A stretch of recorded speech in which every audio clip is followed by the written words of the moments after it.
Good afternoon students. हमने पिछली part में हड़प्पा संस्कृति के विभिन्न पहलुओं को पढ़ा था। हमने देखा हड़प्पा संस्कृति कौन सी थी, कब से कब तक थी, कितने उसमें परिवर्तन आए, हड़प्पा संस्कृति का सामाजिक जीवन कैसा था, हड़प्पा संस्कृति का धार्मिक जीवन कैसा था, हड़प्पा संस्कृति के लोगों विशेषताएं क्या थी, उनका नगर नियोजन कैसा था, ये सारी चीजें हमने स्पष्ट की थी। आज मुख्य रूप से अगर हम हड़प्पा संस्कृति की देखेंगे तो आज हम देखेंगे सिंधु घाटी सभ्यता या जिसे हम हड़प्पा संस्कृति भी कहते हैं, उनका आर्थिक जीवन कैसा था। वास्तव में हड़प्पा में रहने वाले लोग अपना जीवन यापन कैसे किया करते थे, उनकी आर्थिक नीतियां क्या थी, किन किन तरीकों से वे पैसे का उत्पादन करते थे अपनी आजीविका चलाने के लिए। अगर हड़प्पा संस्कृति के समय का हम देखें, सिंधु घाटी सभ्यता का समय देखें तो नदियों के किनारे रहने वाली ये संस्कृतियां, नदियों के किनारे रहने वाली ये सारी की सारी संस्कृतियां जो थी सबसे मुख्य रूप से कृषि पर आधारित थी। किस पर आधारित थी? कृषि पर आधारित थी। जब हमने हड़प्पा संस्कृति का सामाजिक जीवन देखा तो उसके अंतर्गत हमने भोजन देखा था। तो हमने ये कहा था कि भोजन में गेहूं के, ज्वार के, तिल के, सफेद चने के भुने हुए दाने हमें मिले थे, जले हुए दाने मिले हैं। उन अवशेषों को देखकर हमने इस बात की कल्पना की थी कि इनका जो जीवन था उस जीवन में भोजन के रूप में ये गेहूं का उपयोग करते थे, ये ज्वार का उपयोग करते थे, ये रागी का उपयोग करते थे, ये सफेद तिल का उपयोग करते थे, ये सफेद चने का उपयोग करते थे। ये सारी चीजें हमने देखी। चावल के भी दाने हमें मिले हैं, चावल के दाने मिले हैं, लेकिन गेहूं के अपेक्षाकृत कुछ कम मिले हैं। तो हम ये कह सकते हैं कि जितना उपयोग ये गेहूं का किया करते थे उतना उपयोग चावल का नहीं किया करते। अगर ये भोजन में इन अनाजों को खाते थे तो कहीं न कहीं इसका उत्पादन करते थे, कहीं न कहीं इसकी खेती होती थी। तो मुख्य रूप से हड़प्पा संस्कृति के लोग जो थे वो गेहूं का, ज्वार का, तिल का, सफेद चना का, रागी का, कोदो का, इसकी खेती किया करते थे। वो चावल की भी खेती करते थे, लेकिन चावल की खेती अपेक्षाकृत बाकी अनाजों की अपेक्षाकृत कम हुआ करती थी। इनका आर्थिक जीवन कृषि पर आधारित था। जो कृषि की पैदावार को लेना, उसे बेचना, अपने स्वयं के भोजन के लिए उपयोग करना, आर्थिक जीवन का मुख्य आधार क्या था? इनका कृषि। अगर आर्थिक जीवन का मुख्य आधार कृषि था तो कहीं ना कहीं हम ये मान के चलते हैं कि इनकी कृषि की प्रौद्योगिकी भी बहुत आगे थी। कृषि प्रौद्योगिकी का अर्थ क्या होता है? कृषि में उपयोग होने वाले उपकरणों के विषय में इनकी स्थिति कैसी थी, कृषि की प्रौद्योगिकी पर ये कितना अधिक ध्यान दिया करते थे। क्या कृषि के लिए ये हंसिए से काटा करते थे? क्या ये पत्थर से काटा करते थे? क्या ये बीजों को छींट कर बोया करते थे? क्या ये हल चलाया करते थे? ये उपकरण है। कृषि में उपकरण जो उपयोग होते हैं वो क्या कहलाते हैं? आपके कृषि की प्रौद्योगिकी। तो हमने ये देखा कि हड़प्पा संस्कृति में हमें मोहरें मिली हैं, उन मोहरों पर हल्के चित्र हैं। अगर मोहरों पर हल्के चित्र हैं तो हम ये कह सकते हैं कि ये हल से परिचित थे। कहीं पर हमें मिट्टी की मृद एक शिला मिली है, जो पतली मिट्टी की छोटी छोटी जो पट्टिकाएं होती हैं वो पट्टिकाएं मिली हैं। उन पट्टिकाओं पर किसानों के चित्र अंकित हैं, उन पट्टिकाओं पर बैल के चित्र अंकित हैं, उन पट्टिकाओं पर हल के चित्र अंकित हैं। तो हम ये कह सकते हैं कि तात्कालिक उस समय कृषि की प्रौद्योगिकी में या कृषि के उत्पादन के लिए उपकरण के रूप में हल का प्रयोग जो था वो किया जाता था। अब हल का प्रयोग जो होता था तो क्या ये लकड़ी का हल प्रयोग करते थे या किसी धातु का हल प्रयोग करते थे, ये स्पष्ट नहीं हो पाता है। अभी भी कई बार ये कहा गया कि कई जगह लोहे से ये परिचित नहीं था। बिल्कुल ये, क्योंकि हड़प्पा संस्कृति कांस्य युग की संस्कृति है। इस युग के लोगों को लोहे का कोई ज्ञान नहीं था। हम कह सकते हैं कि लोहे के विषय में इस समय के लोगों का या लोहे की धातु के विषय में इस समय के लोग बिल्कुल भी नहीं जानते थे। तो लकड़ी का हल चलाया करते थे, बैलों का उपयोग करते थे। बैलों का उपयोग कृषि में किस प्रकार होता है ये आप देखिए। मैं जब आपको कृषि के हड़प्पा संस्कृति का सामाजिक जीवन बता रही थी, तो मैंने कहा था कि एक खिलौना मिला है इनके मनोरंजन के हिसाब से, एक मिट्टी के बैल का खिलौना मिला है जिसका सिर हिलता है, जिसका सिर हिलता है। एक हाथी मिला है जिसके सिर को दबाओ तो आवाज आती है। यदि आपको ध्यान होगा तो पिछले पाठों में मैंने ये आपको स्पष्ट किया था। तो एक विशेष रूप से हड़प्पा संस्कृति के लोग जो थे, जो कुबड़ वाले बैल होते हैं, जिन्हें हम कहते हैं बड़ा बैल, इस बैल से बहुत अच्छी तरीके से परिचित थे। जगह जगह उनके किसान मोहरों में उनके चिन्ह, मट्टी की पट्टिकाओं पे उनके चिन्ह, ये पता चलता है कि वो बैलों से प्रचलित थे। और बैलों का उपयोग किसके लिए क्या करते थे? वो कृषि के लिए। बैलों का उपयोग किसके लिए करते थे? वो कृषि के लिए उपयोग करना अच्छी तरीके से जानते थे। मतलब हल में बैलों का उपयोग किया जाता था। अब आता है बैलों की सिंचाई का क्या करते थे? अगर हम खेती करेंगे तो कहीं ना कहीं हमें कृषि के लिए पानी देने की जरूरत पड़ेगी। कृषि में सिंचाई के लिए कैसे साधन उपयोग करते थे?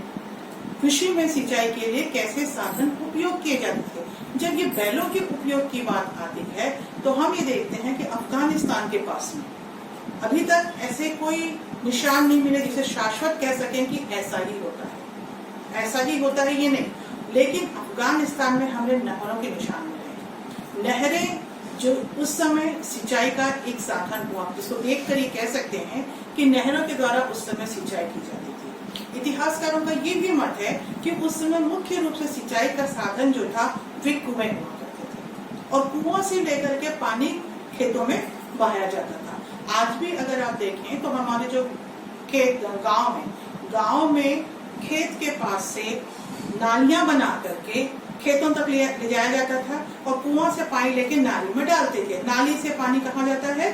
खेतों में। तो उस समय भी शायद कृषि के लिए सिंचाई के साधन के रूप में कुएं का उपयोग होता था। इसके अलावा बड़े बड़े जलाशयों का उपयोग, इतिहासकार ये मानते थे कि जो बड़े बड़े जलाशय बनाए गए हैं जितने भी, उनका उपयोग भी शायद सिंचाई के लिए, खेती की सिंचाई के लिए उपयोग किया जाता था। तो आर्थिक जीवन के दो पहलू हमने देखे कि पहला तो वो कृषि करना जानते थे। कृषि में वो गेहूं का खेती करते थे, ज्वार की करते थे, तिल की करते थे, सफेद चने की खेती करते थे, ज्वार का करते थे, रागी का खेत करते थे, कोदो का उपयोग करते थे। ये फसलें ली जाती थी। और इन फसलों के लिए कौन कौन सी प्रौद्योगिकी? लकड़ी का हल उपयोग करते थे। लकड़ी के हल के साथ इन्होंने एक चीज किया कि जो लकड़ी के हत्थे लगे हुए, जब काटने की बारी, सिंचाई भी की और काटने की बारी के लिए लकड़ी के हत्थे में पत्थरों के और धातुओं के हंसिए लेकर के फसलों की कटाई की जाती थी। फसलों को काटने का काम किससे करते थे? ये पत्थरों के और धातुओं के बने हुए हंसिए से। और उन हंसियों या उन औजारों को काहे का हत्था लगाया करते थे? ये लकड़ी का। तो कृषि की प्रौद्योगिकी में ये हल का उपयोग जानते थे। हल में बैलों का उपयोग जानते थे कि बैल को किस प्रकार से लगा करके हल चलाया जाता है। कटाई करने के लिए यहाँ पर ये हंसिए का उपयोग करते थे। ये हंसिए इनके तांबे की धातु के हो सकते थे या फिर पत्थरों के हुआ करते थे, जिनको कि लकड़ी के हत्थे पर ये फिट किया करते थे। इसके अलावा ये सिंचाई करते थे। नहरों के अवशेष हमें अफगानिस्तान से मिला है। ये माना गया इतिहासकारों के द्वारा कि नहरों से सिंचाई होती थी, और कालांतर भी ये नहरें चूंकि बहुत पुरानी हो गई थी तो धीरे धीरे ये गाद से भरकर आज की तारीख में पूरी तरीके से मिट चुकी है। गाद से भरने का अर्थ क्या है? धीरे धीरे जब पानी अपने साथ कीचड़ और मिट्टी लेकर आती है तो पानी तो बह जाता है, लेकिन कीचड़ और मिट्टी जो है वो नीचे इकट्ठे होने लगती है। और जब नीचे इकट्ठे होते होते एक समय ऐसा आता है कि वो मिट्टी का स्तर ऊंचा हो जाता है, पानी का बहाव रुक जाता है और पूरी की पूरी नहरें क्या हो गई? पट गई। तो इनको कहा गया कि नहरें जो है वो गाद से पट गई, जो हमें अब देखने के लिए नहीं मिलती हैं। लेकिन अगर उनके अवशेष हमें अफगानिस्तान में मिले हैं तो हम ये कह सकते हैं कि हड़प्पा संस्कृति के लोग नहरों का उपयोग करना जानते थे, क्योंकि हड़प्पा की सभ्यता, हड़प्पा की संस्कृति पूर्ण विकसित नागरीय संस्कृति थी। वो एक ऐसी नगरीय संस्कृति थी जिसमें सारी चीजें, कटाई का उपयोग भी वो जानते थे, जिसमें तांबे और पत्थर के हंसियों को बना करके, मतलब धातु के शिल्प में विद्युत वो पारंगत थे, वो आकार देना जानते थे, वो धार बनाना जानते थे, मतलब इनकी शिल्प कला भी विकसित थी। अब आते हैं हम तीसरा, पशुपालन। अगर आप किसानी करते हैं, अगर आप कृषि करते हैं, तो आप कृषि के लिए औजार भी जानेंगे, और कृषि के औजारों के साथ तीसरा इनका आर्थिक जीवन जो टिका हुआ था वो था इनके पशुपालन का। पशुपालन, पशुओं को पालना। हमने जब भोजन की सामाजिक जीवन पर देखा था, हड़प्पा संस्कृति वालों का भोजन, तो हमने कहा था कि उस समय बकरी के, भेड़ के, सूअर की अस्थियां हमें मिली हैं, जिसको देखकर हम कह सकते हैं कि ये मांसाहारी भोजन करते थे। ये शाकाहारी और मांसाहारी दोनों हैं, क्योंकि अनाज के जले हुए कण मिले थे और जानवरों की हड्डियां मिली थी। तो जब जानवरों की हड्डियां मिली हैं, मतलब ये जानवर पालना भी जानते थे, और अगर ये जानवर पालना जानते थे मतलब ये पशुपालन भी करते थे। क्लियर है? एक से लेकर दूसरी की कड़ी को अगर आप बांधते चलेंगे तो आपको परेशानी नहीं होगी। अगर पशुपालन करते थे किसका? गाय का, बैल का, भैंस का, बकरी का, सुअर, ये चीजें ये पाला करते थे। बैल इनके कृषि के लिए उपयोग होती थी। बैल के लिए विशेष रूप से इनकी एक श्रद्धा थी। कुबड़ वाला बैल इनकी मोहरों में देखने के लिए मिलता है। इनके मृत भांड, मट्टी की बनी हुई जो बर्तन होते थे, उन बर्तनों में इनके निशान हमें देखने के लिए मिलते हैं। तो हम ये कह सकते हैं कि ये पशुओं को पालन करते थे। दूसरी बात, कुत्ते और बिल्ली का भी पालन करते थे। ये भी एक प्रकार के इनके पशुपालन थे। इसके अलावा हमें गधा और ऊंट भी मिले हैं। गधे और ऊंट के अवशेष मिले हैं, जिसको देखकर ये कह सकते हैं कि एक स्थान से दूसरे स्थान सामान लाने ले जाने के लिए, उपज लाने ले जाने के लिए, वस्तु लाने ले जाने के लिए शायद ये गधे और ऊंट का उपयोग करते थे। ऊंट का उपयोग इसलिए कह सकते हैं क्योंकि शुष्क स्थान पर थी संस्कृति, जहाँ पर रेत अधिक होती है। तो शुष्क स्थान पर अफगानिस्तान अगर जो संस्कृति हम देख रहे हैं, वहां पर सिंधु घाटी के नीचे की स्थिति बनी हुई है। तो शुष्क स्थान पर जितने आसानी से ऊंट चलेगा, दूसरे जानवर का आना जाना मुश्किल है। गधे का भी उपयोग करते थे सामान लाने ले जाने के लिए। कृषि के लिए उपयोग किए गाय बैल के लिए, खाने के लिए उपयोग किए ये बकरी के लिए, सुअर के लिए, इनका मांस खाने का उपयोग करते थे। ये मछली भी खाया करते थे, इसलिए पाला भी करते थे। तीसरी बात इनके इसमें आती है कि ये कुत्ता और बिल्ली भी पालते थे एक पालतू पशु के रूप में, अपनी सुरक्षा को लेकर, या जो भी इनकी आस्थाएं रही होंगी। इसके अलावा ये ऊंट भी पाला करते थे और गधे भी सामान को एक स्थान से दूसरे स्थान पर, या फिर हम कह सकते हैं यातायात के साधनों के रूप में। लेकिन एक सबसे बड़ी खासियत यह है पशुपालन की हड़प्पा संस्कृति की, कहीं पे भी हमें घोड़े के उपयोग की निशान नहीं है। मतलब हम कह सकते हैं कि सिंधु घाटी सभ्यता के आर्थिक जीवन में वहां के लोगों के मन में घोड़े को लेकर के कोई भी जान पहचान नहीं। घोड़े के विषय में उन्हें कोई जानकारी थी नहीं। घोड़े नाम के जानवर के कहीं भी कोई अवशेष, कोई चित्र, कोई मोहरे, कोई पट्टिका, कहीं से भी ये देखने के लिए नहीं मिला कि ये लोग घोड़ों के विषय में जानकारी रखते थे। तो आर्थिक जीवन के क्रमशः तीन बिंदु कौन हुए? कृषि, खेती करना, कृषि प्रौद्योगिकी, कृषि में उपयोग आने वाले औजारों की जानकारी, तीसरा इनका पशुपालन। चौथा आते हैं हम शिल्प उद्योग। क्या हड़प्पावासी सिर्फ कृषि करना जानते थे? ऐसा नहीं। इनका शिल्प उद्योग बहुत उच्च कोटि का था। हड़प्पा संस्कृति का शिल्प उद्योग उच्च कोटि का था। कहने का मतलब ये है कि इनकी कलाकृतियां बनाने का, ये अलग अलग कामों में बहुत ज्यादा पारंगत थे। शिल्प के दृष्टि से ये मिट्टी के और धातु के दोनों के शिल्प बनाया करते थे। ये मिट्टी के भी बर्तन बनाते थे, ये धातु के भी बर्तन बनाते थे। ये मिट्टी की मूर्तियां बनाते थे, धातु की भी मूर्तियां बनाया करते थे। ये मिट्टी के औजार भी बनाते थे, धातु के भी औजार बनाते थे। क्योंकि धातु के औजार बनाए तब तो जाके हमने कृषि में उसका कटाई में उपयोग किया। धातु के अगर औजार बनाने का शिल्प हड़प्पा के लोगों को नहीं आता, इनके आर्थिक जीवन का हिस्सा नहीं होता, तो क्या हम कृषि में कटाई कर सकते थे? क्या हम अपने खेत को काटने का काम कर सकते थे? क्या फसल की कटाई का काम हो सकता था? नहीं हो सकता था। तो यहाँ पर मिट्टी और धातु दोनों शिल्प की कला पे पारंगत थे कौन? सिंधु घाटी सभ्यता के लोग। सिंधु घाटी की सभ्यता के लोग मिट्टी का उपयोग, चाहे वो ईंट बनाने के लिए हो, चाहे वो बर्तन बनाने के लिए हो, चाहे वो मूर्तियां बनाने के लिए हो, चाहे वो अपने घर के शिल्प बनाने की कला पारंगत करना हो, चाहे मिट्टी की पट्टियां बनाया करते थे। मिट्टी की पट्टियों में ये विभिन्न कलाकृतियों को उकेरा करते थे।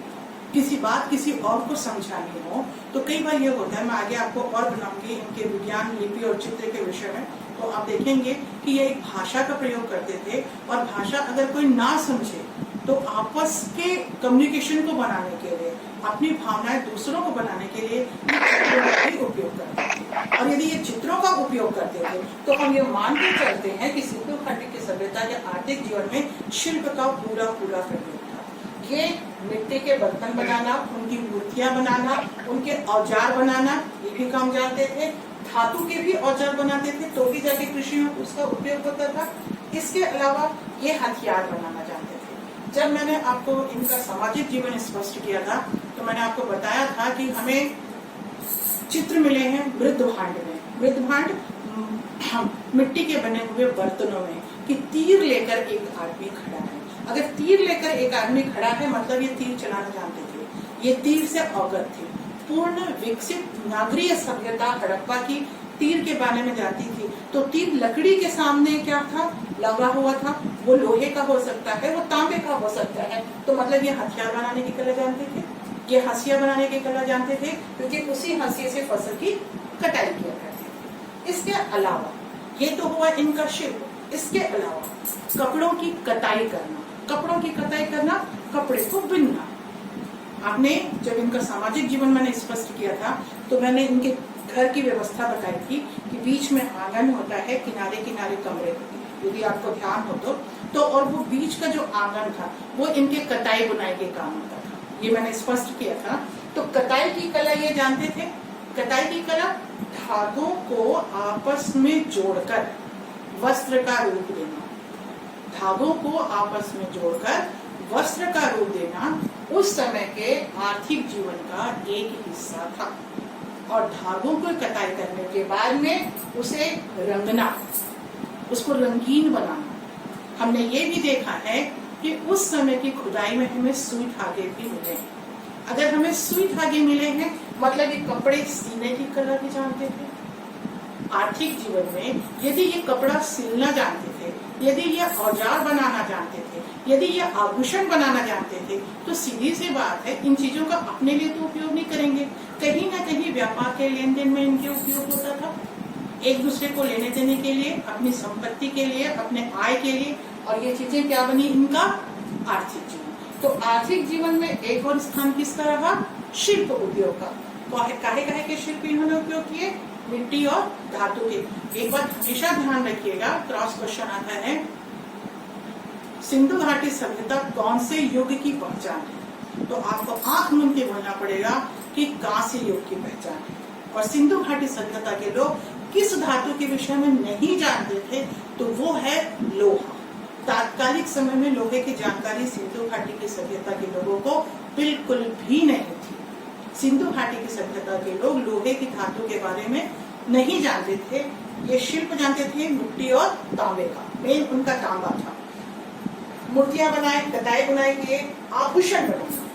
आपने सामाजिक जीवन में जब मैंने स्पष्ट किया था तो यहाँ के लोग रहने वाले आभूषणों के शौकीन हुआ करते थे। मैंने ये आभूषण में ये भुजबंद बांधा करते थे जो भुजाओं में पहना जाता था, गले में हंसली बांधते थे, कमर में करधनी पहनने का काम करते थे।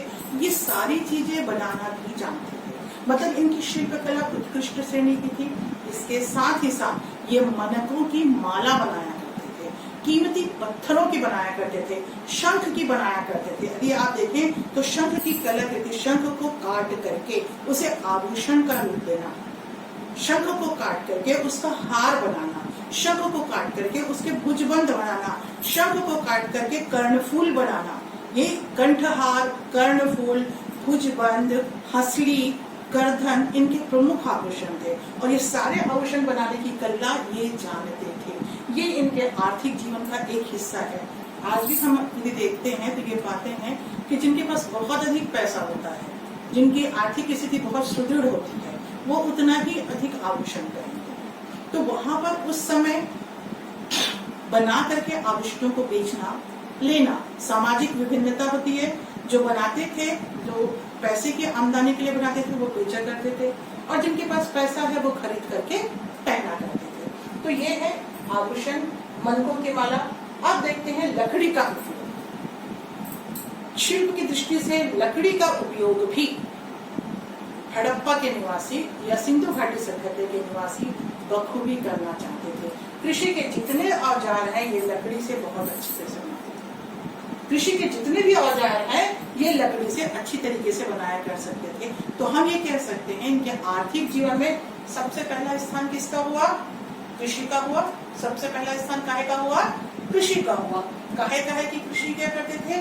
गेहूं के, ज्वार के, तिल की, सफेद चना के, रागी की, कोदो के। सिर्फ चावल एक ऐसा है जिसके बहुत कम दाने हमको देखने के मिले हैं, और यदि कम दाने हमको देखने के लिए मिले हैं मतलब हम कह सकते हैं कि चावल का उपयोग गेहूं की अपेक्षा कम किया करते थे। कृषि करते थे, और कृषि की प्रौद्योगिकी से परिचित थे। प्रौद्योगिकी अर्थात उसके उपयोग आने वाले उपकरण। कृषि के उपकरणों में ये लकड़ी का हल बनाना जानते थे। इसके चित्र देखकर हमें ये पता लगता है। कोई भी चित्र में हमने हल के निशान देखे हैं, हल की मूर्तियां बनी हुई देखी हैं, चित्र बने हुए देखे हैं जो मिट्टी की पट्टिकाएं हैं, मुगरों में देखने के लिए मिला है, तो हम कह सकते हैं लकड़ी का हल बनाना आता था। ये बैल का उपयोग भी बखूबी जानते थे, मतलब हलों में बैल को लगा करके हल चलाना, ये कला भी इन्हें अच्छी तरीके से आती थी। सिंचाई के लिए इनकी नहरें हमें देखने के लिए मिली। अफगानिस्तान में नहरों के निशान हमें देखने को मिले। आज अफगानिस्तान के अलावा कहीं पर भी, अफगानिस्तान क्योंकि शुष्क क्षेत्र था वहां पर नहरें मिली, लेकिन सिंध और पंजाब में नहीं मिली, क्योंकि आपको पता है पंजाब जो है वो नदियों का देश माना जाता है।